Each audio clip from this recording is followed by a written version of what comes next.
I still remember the exact sound my daughter made the moment the first hand landed. It wasn't a scream.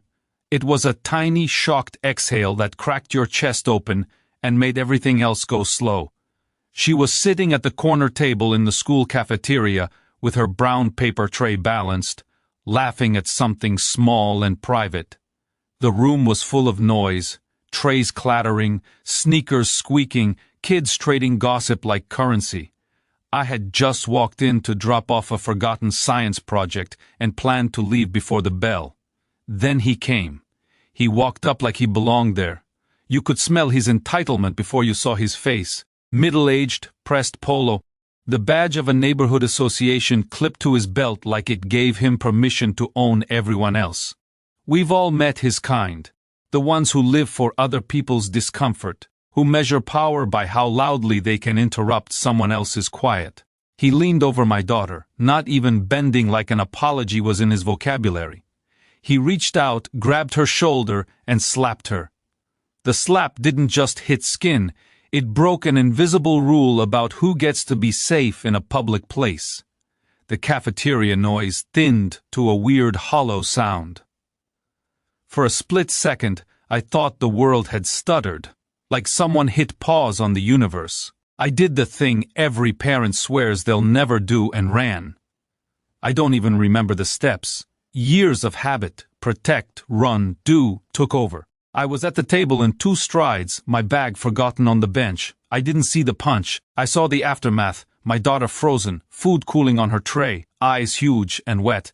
The man straightened up with the smug posture of someone who thinks he has erased all consequences. "What's wrong here?" I said, and it was a question, but it carried weight. I don't remember deciding to be fierce. It happened because a child's face was hurt and my body remembers what to do. He turned to me, like I was the unexpected variable in his script. He tried the tired paternalistic smirk. "She spilled on her own," he said. "I was just trying to help." His voice was slow and practiced. He wanted to make this about me, about a misunderstanding, about my inability to accept help. No apology, no remorse. Just a man used to getting his way by rewriting reality. I took a breath. I don't do loud debates in cafeterias. Kids were watching. Teachers moved toward us like islands in a sea, uncertain which side to land on. A handful of other parents gathered at the edges, phones surfacing like fish, recording the next bite of drama. My daughter was shaking. Her lunch had fallen to the floor in a small, sad avalanche. "You're not helping by hitting my child," I said. My voice was steady because adrenaline can be a lie that steadies your hands. "You will apologize." He laughed in a way that made the cafeteria feel smaller. "Apologize? To this little poster child for bad parenting? You don't tell me what to do." The school's resource officer arrived then. A calm presence with a badge, the kind who watches first and speaks later. He was young, the kind of guy who grew up on talk shows about civility and thought he knew how the world worked. He stepped between us like a referee at a boxing match that hadn't yet started. "Ma'am, please step back," he said, voice even. "Let's keep this calm. Calm." The word tasted wrong. My daughter was sobbing now, the kind of quiet sob that burns and hollowed the room. The man who hit her made a move like he was grandstanding, but when he shifted his weight, his foot slipped on a smear of spilled chocolate milk. He stumbled, reached for something to steady himself, and then he was on the floor. Laughter bubbled up from somewhere, because humans notice things that break the tension into ridiculousness. He hit the floor hard enough to make the air thump, and for a breath I felt relief wash through me. The illusion of power meeting the reality of gravity. But then he started crying. Not the theatrical, throat-clearing cry of a man pretending to be wronged. This was a full, ragged breakdown with tears and blubber and real sorrow. He was cuffing his hands to his face, making little sounds as if someone had struck not his body but his identity. People around us fell into one of 2 categories: those who turned their phones from recording to watching, and those who closed their mouths like curtains. A couple of teenagers shouted things the way teenagers do when they sense permission to be honest. "You hit her!" a boy called. Get up, man, are you serious? I remember looking at my daughter. There was something astonishing about the way kids detect power.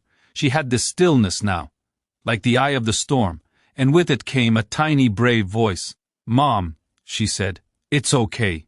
He looked sad. My world narrowed to a pinpoint and then expanded. I wanted to grit my teeth and shout, to use every grown-up weapon I could think of. Phone footage, legal threats, HOA complaints, the weight of adult consequence. But the desperation of this man crumpling on the floor did a thing inside me I didn't expect. It exposed not just his entitlement, but a deeper rot. The crying didn't erase his choice to hit my daughter, but it made him human in a way that punishment often fails to capture. The resource officer helped him sit up. Sir, you need to step outside, the officer said. We're going to clear the area and get statements. He sobbed into his palms and kept saying, between hiccups, I didn't mean, like repetition could remake a moment. The principal arrived, a woman who had seen more cafeteria fights than anyone I had ever met, and who had the uncanny ability to translate chaos into paperwork. She was clinical and composed, the kind of person who knows that anger is a tax on the people it touches. Everyone calm down, she said. We'll handle this. They escorted him out. The hallway beyond the cafeteria swallowed his sobs like a body taking in water. A line of whispers followed him, small and sharp. Mothers clustered around my daughter with tissues and sandwiches and versions of, Are you okay? The resource officer asked for a statement. A teacher led my daughter to the nurse. I sat down hard, feeling the tremor of a heart that had just dragged itself out of primal awake. Later, in the office, the principal asked me what I wanted. It was a polite way of asking whether I wanted to press charges, to sue for assault, to unleash the full machinery of consequence. I could feel the weight of options before me, the gust of legal power, the satisfaction of a reprimand, the slow, sure erosion of someone else's reputation. But then my daughter knocked on the door, her sneakers quiet now, her hair tucked behind one ear. She looked at me with that solemnity only children have when they weigh grown-up choices. Mom, can I say something? She asked. She walked into the room and sat down in the too small chair and looked the principal and the resource officer and everyone else straight in the eye. I don't want him to be my enemy, she said. I want him to know he can't hit people. Can he be sorry and learn? It was like a bell in a silent church. The principal's features softened, and even the resource officer blinked like a man taking stock of a map. He will face consequences, the principal said. But we'll also make sure there's something that helps him learn why this was wrong. We have programs, restorative conversations, counseling. A restorative circle was scheduled. The HOA bully, his name on the paperwork like a dull stone, was required to attend. He showed up the next week with bloodshot eyes and a sort of defeated stiffness. The meeting room smelled of coffee and paper.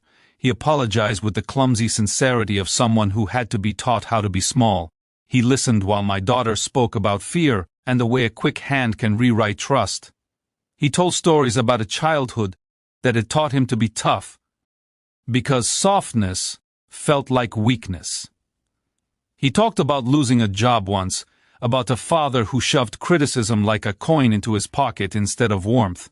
He did not excuse himself, but he plumbed through reasons like an excavation, trying to find rubble he could clear.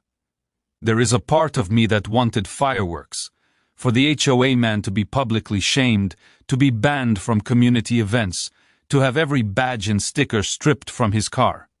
But watching him in that circle cry and listen made me realize that justice isn't always spectacle.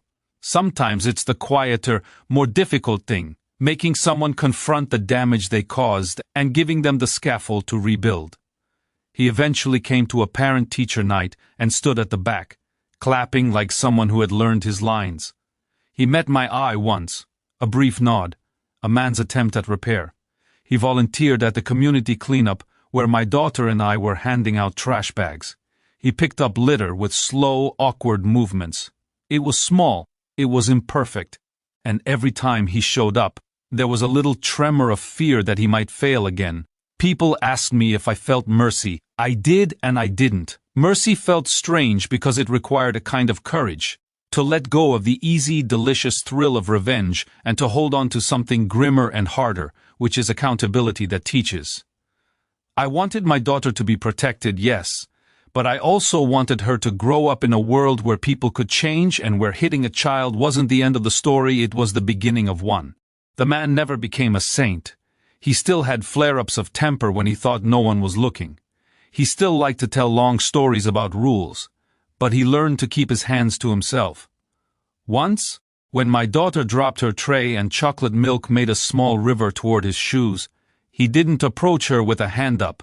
He fetched napkins and bent to help. No one cheered, no one filmed. It was a small human thing that felt like the better kind of victory. At night I would think back to that instant in the cafeteria. The flash of violence, the sharpness of the moment. I would imagine 100 other endings. The one where he was fired on the spot, the one where he was arrested and arraigned, the one where my daughter learned fear like a permanent shape. The reality we got was messier and more complicated. We got a man who had been humbled in public, who had to stitch his life back together in private, who had to reckon with his reflection. My daughter healed. Her small hands learned to trust again.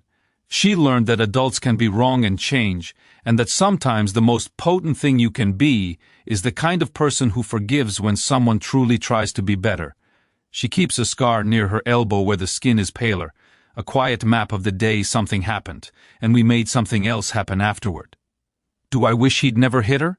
Of course. Would I go back and stop it if I could? In a heartbeat. But I don't believe the only answer to violence is to crush the violator beneath a bigger boot. I believe in making people face what they've done, in public, and then giving them a chance to do the harder work, to change. The last time I saw him at the community center, he tripped over his own shoe and laughed, the sound thin and genuine. My daughter waved, careful and light. He waved back, slower this time. He didn't cry, he didn't need to. He had learned, painfully and imperfectly, that a human life is measured by the hands you keep to yourself, and the times you choose to use them to help. Every time someone asks me how it felt to stand there that day, I say it felt like choosing between two equally dangerous roads. One leads to triumph built on humiliation, the other to slow repair that demands patience and stubborn hope. We chose the harder path. It didn't fix everything, but it fixed the one small life that mattered most to me. My daughter sleeps easier now. And so do I. We watch each other's backs and teach boundaries. When he sees us, he nods, a quiet act of repayment.